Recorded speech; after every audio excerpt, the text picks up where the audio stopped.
What's good? It's Music Nick. Today, I have 3 tips to help you start improving your mixing and mastering today. Let's get into it. My first tip is to simply do less. That's what I had to start doing, and that's when I started liking my mixing more. I started incorporating high quality and a variety of high quality sounds that I didn't have to manipulate a lot. I simply had to EQ, if that. That's pretty much all I'm doing. I have halftime on because I like the halftime a lot of stuff recently, but that's not really mixing, that's just kind of affecting. But when I have halftime, that's important that we EQ it, because that's going to make a lot of low frequency stuff that we want to preserve for our 808. So as you can see here, simple EQ, just cutting sounds, cutting the low end, cutting the high end where we wanted it, and then nothing else. That's all we put on all of these, just parametric EQ. So keep it simple. Don't know what you're doing. Don't try to flex and go crazy. Keep it simple. You'll like the way it sounds. My second mixing tip that you can easily start implementing today, if you are not already doing so, is mixing as you go. You can really hear how the song is coming along, how the beat is coming along, hear what each sound is doing, and really know what needs to be added and what doesn't, if it's already full, and like how much space is being taken up. Like, I always put my hi-hats to the right, and so that means I know I'm gonna need to put some accenting sounds to the left, like some open hi-hats, and my rims I always put to the left. So there's like the constant hi-hats on the 2-step to the right, but then to the left I add some accenting stuff, so it kind of like creates a little equilibrium and like the leveling stuff like that. I find it's helpful to mix as you go and be able to hear those things. If you're finding that your beats are maybe a little busy, a little bit too much is going on, maybe try, if you're not already, mixing as you go, hearing the song come along a lot more. I think you'll like it. I like it. It'll help you stay organized. Quick tip to staying organized as you mix as you go. I like to always keep my sounds in the first handful of mixer slots here. So my sounds in this beat are on these first 2 mixer slots. I then like to leave a space with a few mixer slots, and then around, I always start at the 8th insert. I like to do my drums after that. I like to keep all my I like to keep all my claps together. I like to keep all my hi-hats together. I like to keep my 808, my kick together. If you ever need to move anything around down in the mixer, if you click onto a mixer slot, hold the left alt and use your keyboard left and right. You can move things around, be organized, keep things together. You'll always just be able to pull up a project, know what's going on.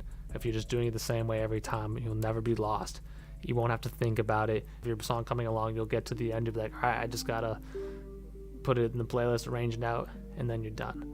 So I recommend mix as you go.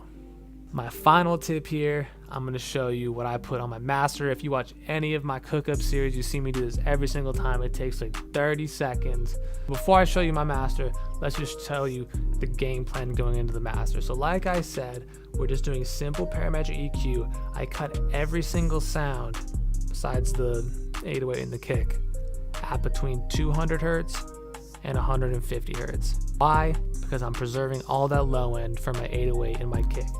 As well, I go in here, you see me do this in the cook-up series, on the 808 and the kick, on the kick I go into this screw, I go volume multiplier up to 140%.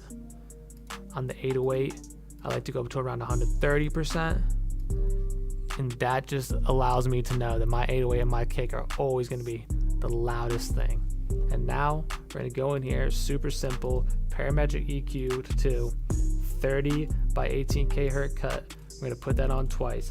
All that's doing is simply cutting out the top end and low end sound frequencies that the human ears basically can't hear. Let's just get those sounds that we can hear the fuck out of here. Next, multi-band compressor.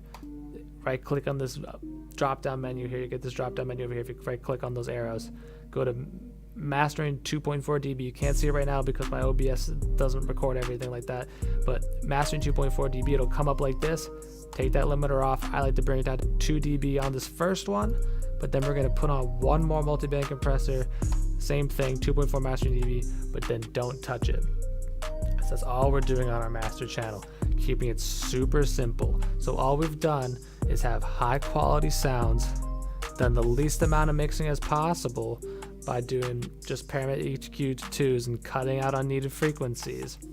We mix as we go, so we know how it's sounding. I know that we know when it's finished and how much everything's being spaced out. We know when it's too busy or when we need to add something somewhere.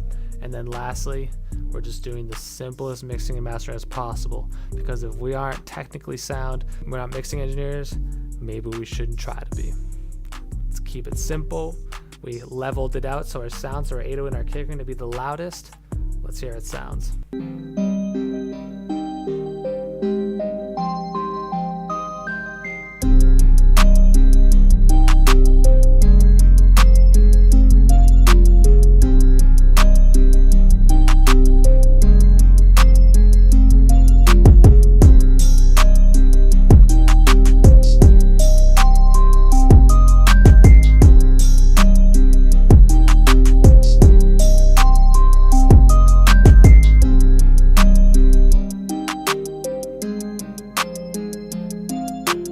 Clean sounding mix.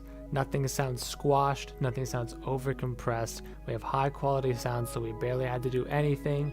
A multi-band compressor is really just bringing out the loudness. I've just found in my experience, if you're a beginner producer or someone who doesn't have too much technical mixing skill, it might be better to avoid some things like maybe the limiter or some certain compressors that you don't necessarily know what you're doing, and that might be squashing your sound. If you don't like how it sounds, maybe avoid it. That's what I've found works best, and that's how I've gotten my mixes to a place that I've really started to like. It's Music Nick. I hope that helps. That's what I've been doing. I wanted to share that with you.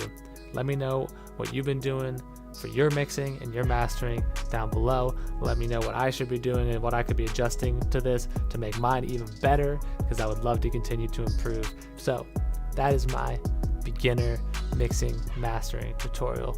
Hope this helps. Let me know what you think. Comment, like, subscribe. Videos coming all the time. We're not stopping. It's Music Nick. Peace.